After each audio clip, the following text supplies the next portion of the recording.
तो आज आप लोगों को हम ह्रासमान फलन, वर्धमान फलन ये बताएंगे। कोई फलन इंक्रीजिंग कब है और कोई फलन डिक्रीजिंग कब है ये बताएंगे।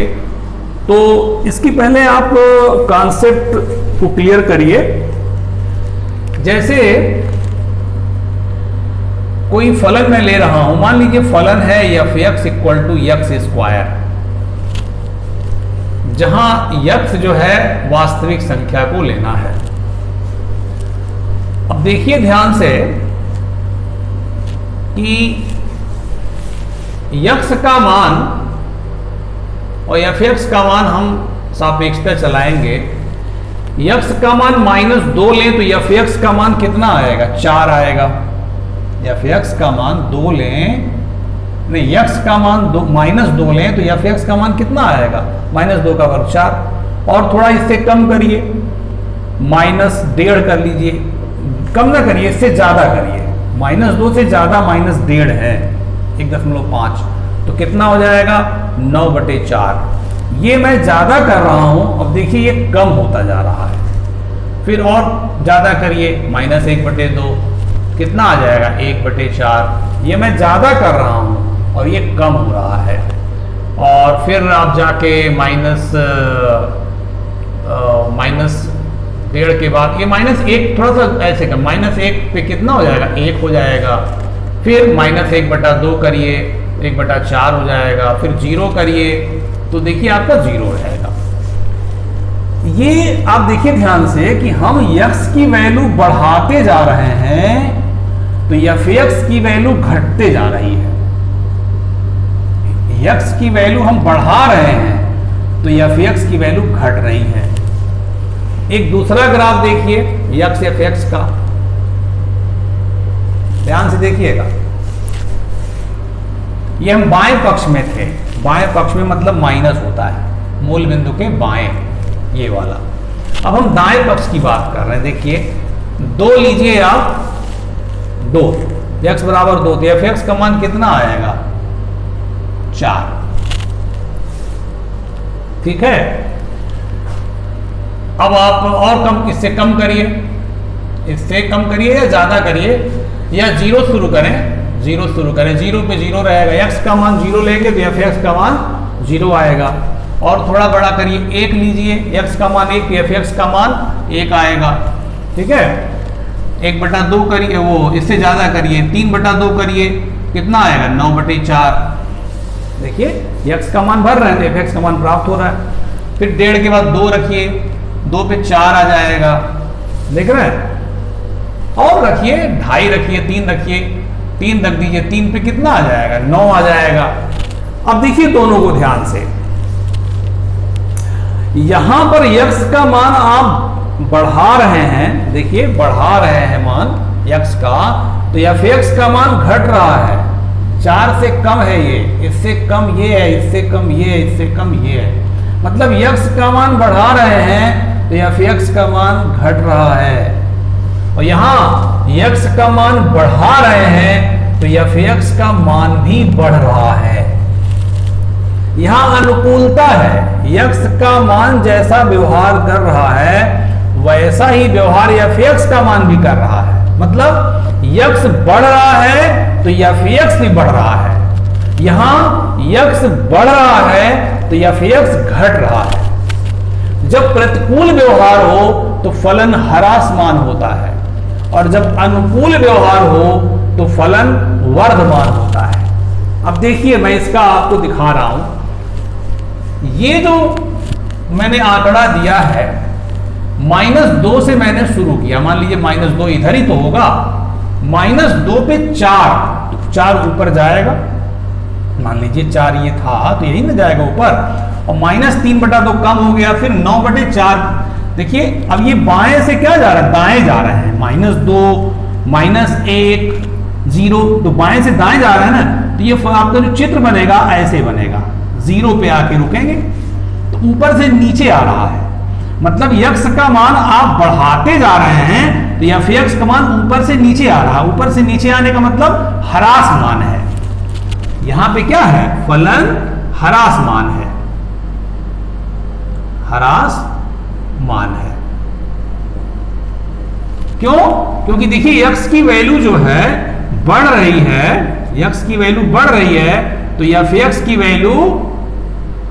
की वैल्यू लगातार क्या हो रही है?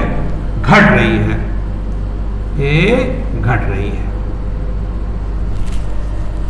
यहां पे आप इसको कह सकते हैं इसका उल्टा, ये बढ़ रहा है तो ये घट रहा है।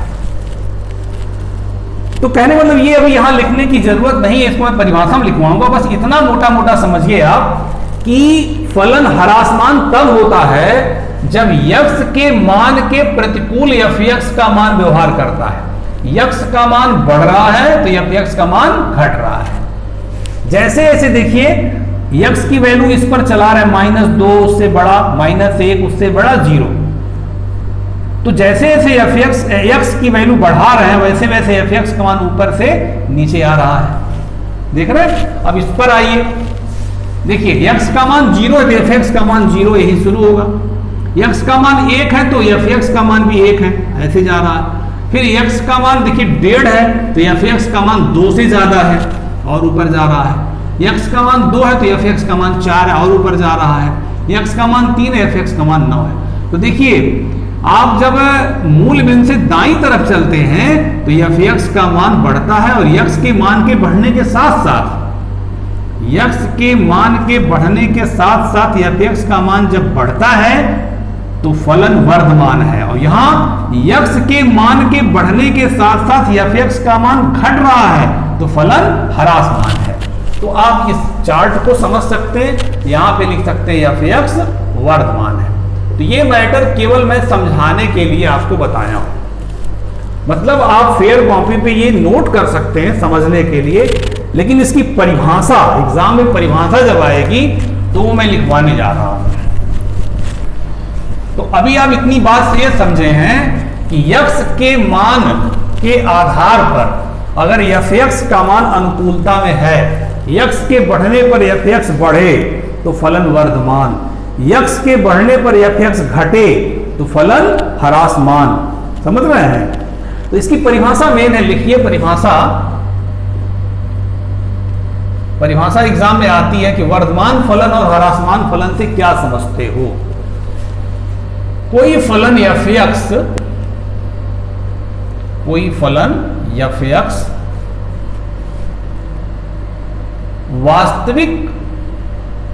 वास्तविक मान के लिए पहला, तब वर्धमान होगा जब x1 is greater than x2 implies that fx1 is greater than fx2। मतलब जो व्यवहार x करे वही व्यवहार fx करे। दूसरा, ह्रासमान होगा, फलन ह्रासमान होगा जब x1 is less than x2 implies that fx1 is greater than fx2। इसका उल्टा देखिए, x बढ़ रहा है तो fx क्या घट रहा है। इसमें x बढ़ रहा है तो fx भी बढ़ रहा है, और इसमें x बढ़ रहा है तो fx घट रहा है। तो ये उल्टा व्यवहार जब करे तो क्या होता है? ह्रासमान। और तीसरा, न वर्धमान होगा न ह्रासमान होगा, इसके लिए कांस्टेंट आ जाता है।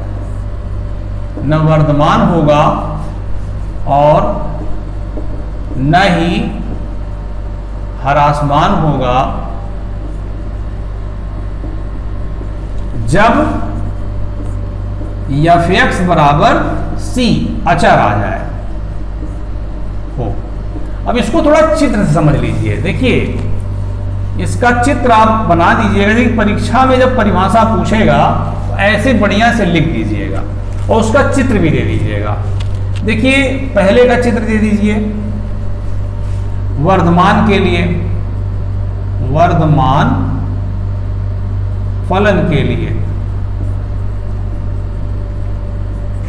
ऐसे चित्र बना दीजिएगा। कोई बहुत बड़ी बात नहीं है, थोड़ा सा जगह कम पड़ रहा है, ठीक है, ऐसे बना दें, छोटा सा बना दें। ये आपका एक्सिस है ए ऐसे कर दीजिए, ये वर्तमान फलन हो गया ए, ठीक है, ये एक्स एक्सिस और ये वाई एक्सिस ऐसे बना दीजिए ऊपर की तरफ। और हरासमान के लिए दे दीजिएगा, एकदम फेयर कॉमिक अच्छे से लगाइएगा।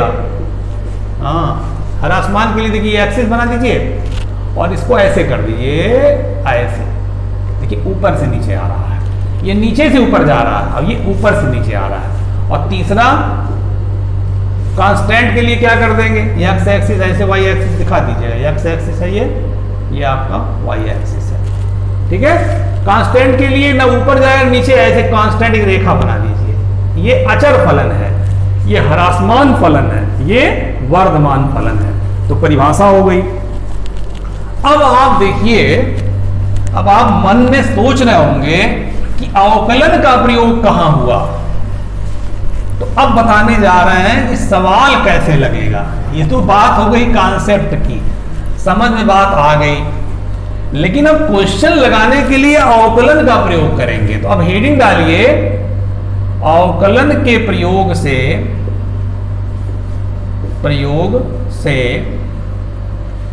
किसी फलन के वर्धमान माने इंक्रीजिंग एवं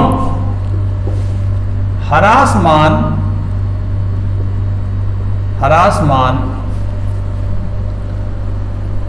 ज्ञात करना। किसी फलन का वर्धमान एवं ह्रासमान प्रकृति ज्ञात करना,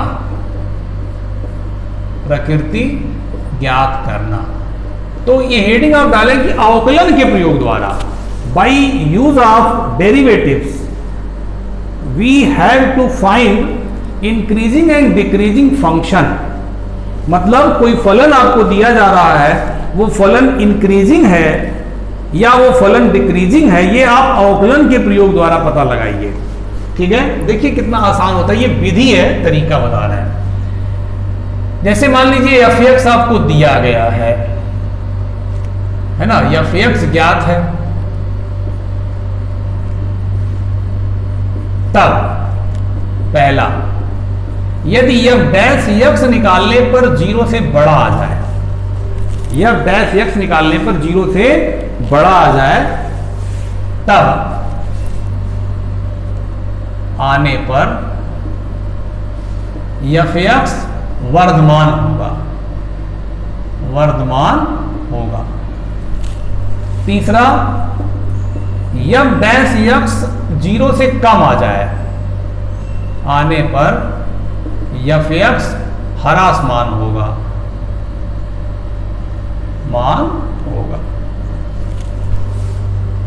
अब आप सोच रहे हैं कि 0 के बराबर आ जाए तो बराबर में देखिए ये तो आना जरूरी है, ये आना जरूरी है। तो 0 जब 0 आ जाएगा तो वो अचर हो जाएगा, क्योंकि 0 अचर है, तो ना वर्धमान होगा ना ह्रासमान होगा। तो ये आप नोट कर लीजिए। अब मैं आपको बताने चल रहा हूं इसका प्रश्नावली। ठीक है, प्रश्नावली में देखिए 1 सवाल 2 सवाल आप शुरुआत करिए इसकी, इसको नोट कर लेना बेटा।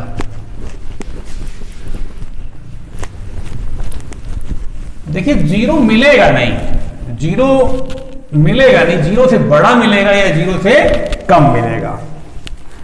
देखिए एक्सरसाइज 6.2 है 2, इसमें फर्स्ट क्वेश्चन दे रहे हैं, सिद्ध कीजिए R पर f x equal to 3x plus 17 से प्रदत्त फलन वर्धमान है। देखिए एफ एक्स बराबर दे रहे हैं 3x प्लस 17 और ये वास्तविक संख्या के ऊपर है, R पर, रियल नंबर पर जो दे रहे हैं, x is element of R for all, ये दिए हुए हैं। तो इसका आप अवकलन करिए। देखिए अवकलन कितना आ जाएगा, 3 आ गया, तो 3 0 से बड़ा नहीं है, चूंकि एफ डैश एक्स 0 से बड़ा है माने 3 है, इसलिए एफ एक्स वर्धमान होगा। बस इतना ही करना है। तो आसान है कि नहीं। दूसरा देखिए,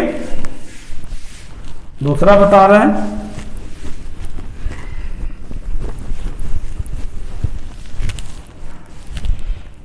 सेकेंड क्वेश्चन दिया एफ एक्स इक्वल टू ई पर 2x,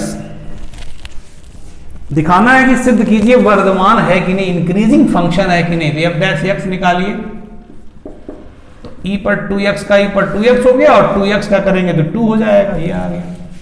अब देखिए ये पॉजिटिव है कि नहीं, नेगेटिव है कि पॉजिटिव है, ये चीज देखना है। तो इसमें कंडीशन चलाइए, स्थिति नंबर 1 देखिएगा। ये सेकंड क्वेश्चन है ई पर 2x का। स्थिति नंबर 1 जब x 0 से बड़ा हो, मतलब देखिए x की वैल्यू, यहां पे देखिए x की वैल्यू पे डिपेंड करेगा। अब x की वैल्यू 3 तरह की हो सकती है, धन, ऋण, 0, x की वैल्यू। तो तीनों पर x के तीनों मान पर एफ एक्स का मान देखा, एफ डैश एक्स देखा जाए कितना आता है। तो एफ डैश एक्स के नेचर पे डिपेंड करता है कि इंक्रीजिंग फंक्शन है कि डिक्रीजिंग फंक्शन है। तो x की वैल्यू तो यहां पता नहीं है, तो हम x की तीनों कंडीशन पे एफ डैश एक्स निकाल लें। जब x का मान 0 से बड़ा हो तब एफ डैश एक्स 0 से बड़ा माने धनात्मक, तो ये आपका 2x। तो देखिए ये आपका e पर x का फार्मूला आप जानते हैं, ये आपका फैक्टोरियल 2 प्लस ऐसे होता है ना, ई पर x का फार्मूला सीमा चैप्टर में पढ़ाया गया है। हाँ, ई पर x का सूत्र बताए हैं, देखिए ई पर x का सूत्र ये होता है, तो उसी सूत्र से लिखे हैं भाई, इसी सूत्र से ये लिखें। तो x का मान 0 से जब बड़ा होगा, 0 से बड़ा माने धनात्मक, तो यहां अगर धनात्मक संख्या आप लेंगे, देखिए तो ये पूरा कैसा आएगा, धनात्मक ही तो आएगा, और धनात्मक में 2 का गुणा करेंगे तो धनात्मक ही आएगा। तो ये वास्तव में क्या आएगा, 0 से बड़ा आएगा, 0 से बड़ा आएगा। तो एफ डैश एक्स क्या आ गया, 0 से बड़ा आ गया, अतः एफ एक्स वर्धमान होगा। अभी एक कंडीशन पे निकला है, अब हम निकालेंगे x लेस देन 0 पर। दूसरा इसको नोट कर लेना, स्थिति नंबर 2 देखिए, जब x इज लेस देन 0, जब x इज लेस देन 0 तब f dash x is equal to 2e पर -2x कर दीजिए। कहने का मतलब x ऋणात्मक है, 0 से कम का मतलब x ऋणात्मक है, तो ऋण लिख दिए। तो इसको लिख सकते हैं ऐसे, ऐसे लिख सकते हैं, है ना। तो 2/1 प्लस 2x बटा factorial 1, 2x square upon factorial 2 plus 2x cube upon factorial 3 plus dot dot dot. तो देखिए ध्यान से, जैसे ये -2x है ना, तो x तो आपका पॉजिटिव है ही है। जैसे मान लीजिए कोई कहे -4, तो माइनस को अगर एक सेकंड के लिए आप थोड़ा सा ना देखिए, ये तो अपने आप में पॉजिटिव है, अगर माइनस को ना देखिए तो कहने का मतलब ये माइनस है, लेकिन ये x कैसा, x तो पॉजिटिव है, तो ये पूरा पॉजिटिव है। तो ये ऊपर 2 है, नीचे पॉजिटिव है, तो 0 से क्या होगा, बड़ा ही होगा पूरा। ऐसे लिख दीजिए, ये चीज ऐसे है ना, ये 0 से बड़ा होगा, ठीक है। तो यहां भी आ गया आपका एफ डैश एक्स 0 से बड़ा, अतः एफ एक्स वर्धमान है, एफ एक्स वर्धमान है। अब तीसरी कंडीशन, x 0 के बराबर, जब x 0 के बराबर हो। थर्ड कंडीशन हो तब रखिए f dash x is equal to 2 e पर 0 रख दीजिए, 2 गुणे 0, ई पर 0 और ई पर 0 का मान 1, 2 आ गया, 2 0 से बड़ा है कि नहीं, लिख दीजिए, बस यही चीज है ना। तो ये इसके साथ फिर ये लिख दीजिएगा। अब लास्ट में लिख दीजिएगा, इस प्रकार आपने देखा, इस प्रकार x के प्रत्येक मान पर यक्स के प्रत्येक मान पर एफ डैश यक्स का मान 0 से बड़ा ही प्राप्त हुआ, अतः एफ यक्स वर्धमान होगा। मतलब जितने रियल वैल्यू होते हैं, इन्होंने कहा है साफ देखिए लिखा है, सिद्ध कीजिए आर पर, आर माने रियल नंबर, रियल नंबर में नेगेटिव भी आता है, जीरो भी आता है, पॉजिटिव भी आता है। तो मैंने पॉजिटिव पर भी देख लिया एफ डैश एक्स का मान 0 से बड़ा, नेगेटिव पर भी देख लिया एफ डैश एक्स का मान 0 से बड़ा, और जीरो पर भी देख लिया एफ डैश एक्स का मान 0। इसका मतलब एक्स के हर वास्तविक मान पर एफ एक्स वर्धमान होगा। ठीक है, ये आपका पूरा क्वेश्चन लग गया। अब आपको हम नेक्स्ट क्वेश्चन से, और बहुत अच्छा चैप्टर है ये, बहुत इंपॉर्टेंट चैप्टर है, एग्जाम में पक्का आता है, तो इसको मैं बहुत अच्छे से आपको बताऊंगा। अभी आप इतना समझिए कि कोई फलन दिया गया, उस फलन की इंक्रीजिंग या डिक्रीजिंग नेचर आप अवकलन के द्वारा ज्ञात करने जा रहे हैं। आप एफ एक्स का अवकलन करेंगे और उसमें एक्स की वैल्यू भरेंगे। एक्स की वैल्यू भरने पर एफ डैश एक्स का मान अगर 0 से बड़ा आ जाता है तो इंक्रीजिंग, 0 से कम आ जाता है तो डिक्रीजिंग। ठीक है, 0 लगभग नहीं आएगा, 0 नहीं आएगा। अगर 0 आता है तो ना डिक्रीजिंग है ना इंक्रीजिंग, अचर फलन है। ठीक है, तो फिर अगले सवाल के लिए अगले वीडियो मिलते हैं। ओके बेटा।